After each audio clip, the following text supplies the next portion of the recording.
Welcome. Good morning, good afternoon, good evening. Thank you guys once again for joining the 9 Innings podcast hosted by yours truly, Kevin Thompson, founder and CEO of 9 Innings Capital Group. Thank you guys for joining us. As I always say, subscribe to this channel. As I always say, go and get my book, MLB to CFP, live on Apple Books. If you have any questions, comments, or concerns, you can reach out at 9innings at 9icapgroup.com. Send us your questions or go to the website at www.9inningscapitalgroup.com. Schedule an appointment. As you know, we're here to do what?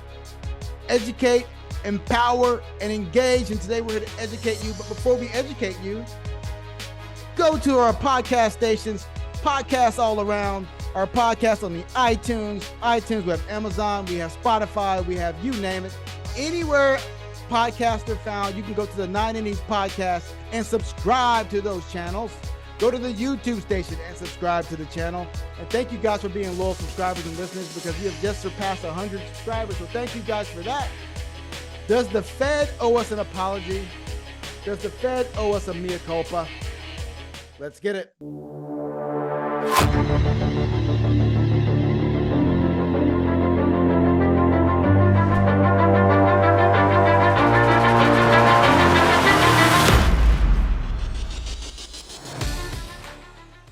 So I'm an NFL fan, right? Most of us are here in America. It's one of the best or top-rated television programs on any given day, on a Monday or a Thursday or a Sunday. Those are the top-rated programs most evenings. So with that being said, just like the NFL has overcorrected on some of their issues, the Fed may be overcorrecting on their issues. And the reason why I'm using the Fed and the NFL in the same context to kind of like an analogy, much like the NFL has overcorrected with roughing the passer. We can all agree on that. We've seen so many terrible calls of the past couple of weeks that, you threw the quarterback down too hard. That's a 15-yard penalty. We're giving the ball back to the team that you just sacked. That's going to eventually cost somebody a game. In a playoff game, which is going to be a problem, trust me. But much like they've overcorrected on their issues, especially with the concussion protocol, we know what just happened, and we hope the players are okay. But at the end of the day, overcorrecting is not the right answer as well. So with that being said, just like the NFL, the Federal Reserve has overcorrected as well. Let's put this in some context. The Federal Reserve back in 2020 had rates near the zero bound. In 2021, had rates near the zero bound. So as we came out of the quote unquote pandemic, rates were still not rising. Why? Because they wanted to make sure the economy was on good footing before they started to raise rates. But here's the thing that most of us don't understand as advisors, or if you have an economics background and all of those things. Well, if economies around the world are shutting down, including the United States, by the way, we know that supply is going to do what? It's going to come down. And if you're stimulating the economy by keeping rates really, really low and putting money into people's pockets, demand is going to remain relatively high. Not extremely high, because people aren't demanding the same goods and services, but demand will still remain the same in regards to, hey, everyday goods and services, the needs that people have, they will want to get those taken care of. And we're stimulating the economy by putting money in people's pockets. So everyone could see inflation coming, but the rate of inflation they could not see coming. And the future rates on the Federal Reserve were predicting were far, far lower than where rates are today. So I want to kind of give this some context and give you guys a little bit of clarity on where I'm coming from. So what you're seeing right now is the Fed and interest rates. The Federal Open Market Committee, which is basically sets rates, which is going to be in the blue diamond shapes. As you can see here, 4.4% year end. The futures market that we can see on our Bloomberg terminal is saying that 140 basis points is being priced in the markets at this present time. So if we're roughly around 3.13, 3 points, whatever that mark is, another 75 will put us where?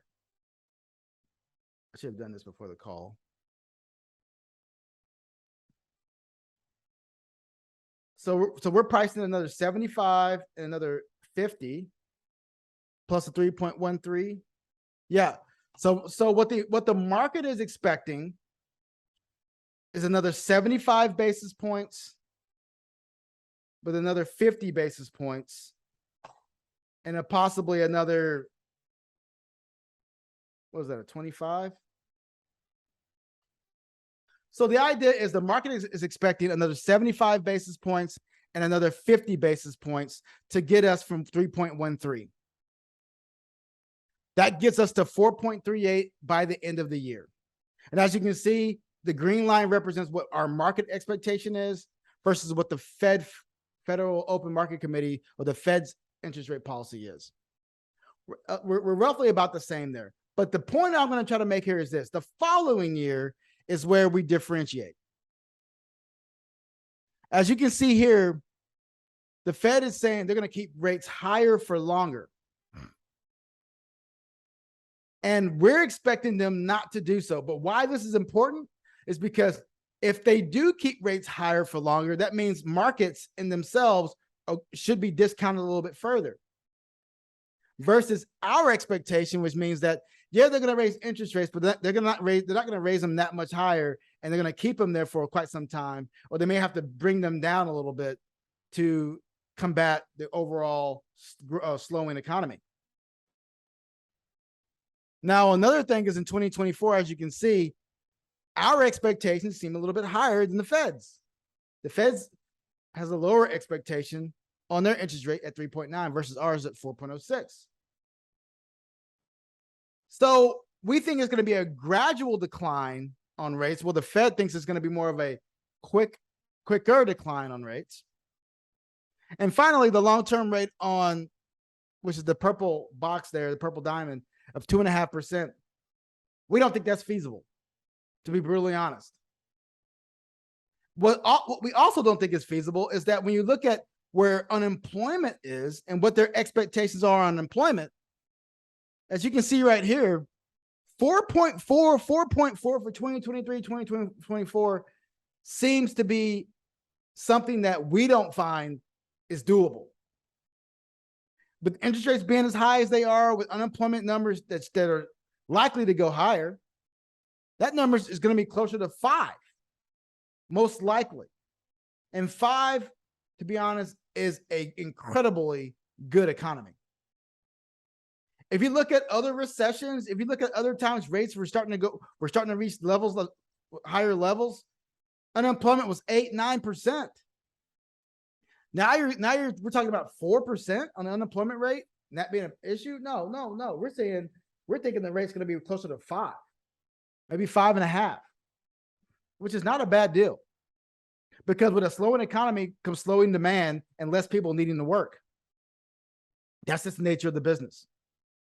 So the moral of this conversation is, does the Fed owe us an apology for getting this so wrong? No, they don't owe us an apology, but they do need to do better. They need to be a little bit better. And just like the NFL, just because you have a problem and you see the problem, you can solve the problem, but don't overcorrect to solve that problem. And much like the NFL has overcorrected in solving their concussion protocol issues and solving the protection of the quarterback issues, the Federal Reserve is likely to overcorrect in solving their inflationary issues and being far too aggressive and taking us to a much harder landing. I hope that's not the case. Thank you guys for joining us. As you know, we're here to do what? Educate, empower, and engage. This is not a political speech. This is not a point of view speech. This is just a factual speech in regard to what the Federal Reserve and what it's trying to accomplish, and it overcorrecting to the upside and bringing our economy at a standstill, and hoping for us not to happen, because we know what do we know historically that the Federal Reserve has always done? They have always overcorrected. And if something is always true, then in the same sense, it's likely to happen again. Thank you guys for joining us. Thank you guys for being loyal listeners. Please, if you have any questions, contact 980s Capital Group at www.980scapitalgroup.com, or send us an email at 980s@9icapgroup.com. Listen to our podcast, listen to our stations. Podcast available on all podcast platforms: iTunes, Spotify, Pandora, SoundCloud, you name it. Thank you. Enjoy the day. See you next week.